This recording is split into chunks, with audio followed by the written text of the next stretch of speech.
হরে কৃষ্ণ, শুভ দুপুর। তো আমি তো সেই সকালবেলা উঠে স্নান করেছি, তারপরে সকালবেলা আমি একটা স্নান করে নিয়ে পুজো টুজো করি, আবার সব কাজ টাজ আমার হাজব্যান্ড খেয়ে দিয়ে চলে যাবে।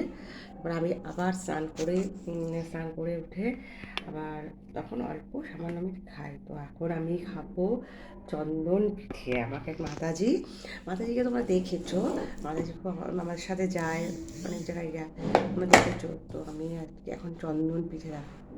চন্দন পিঠে কিলো, এই যে চন্দন পিঠেটা আমি খাবো এখন। চন্দন পিঠেটা কীভাবে অনেক অনেকটাই খাটনি লাগে, তাহলে খেয়ে তোমাদের বলছি কেমন লাগছে।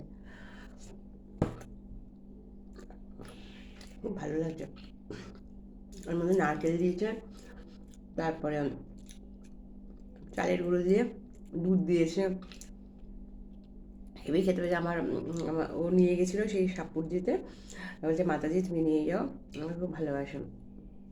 তা আমরা তো ফির আমি আবার পিঠে পিঠে ধৈর্য ধরে আমি বানিয়েছি। আমি আমি আমি বানিয়েছিলাম গোকুল পিঠে বানাচ্ছিলাম, দেখানো হয়নি।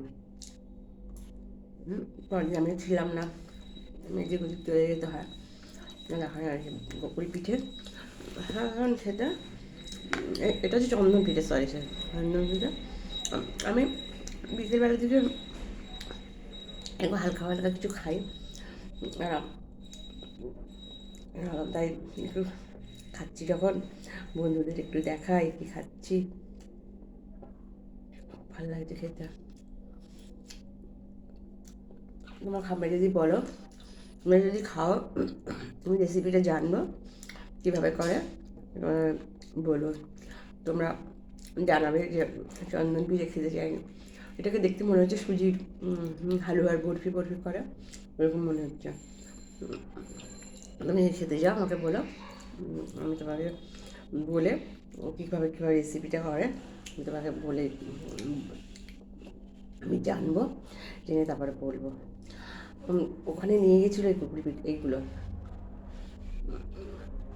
অসাধারণ হতে লাগছে।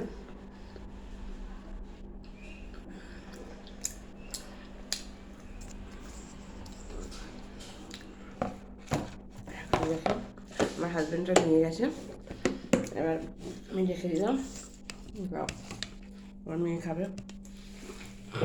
আমাদের তো তিনজনই থাকি, আমি আর মেয়ে আবার হাজব্যান্ড। ম্যাক্সিমামটা আমার মেয়ে আবার খেতে চায় না পিঠে শুকনো পিঠে খাবে, এসবই খাবে। ঠিক আছে, রাখি, এখন আমার একটু বেরোতে হবে, হাতটা ধুয়ে নিই। সবাই তোমরা কমেন্ট করে জানিও যদি যদি মানে পিঠে খেতে চাও আমার এরকম, আমাকে কমেন্ট করে জানিও। রাখছি, বেরোতে হবে, বেরিয়ে যাবো নিডোসে। হরে কৃষ্ণ।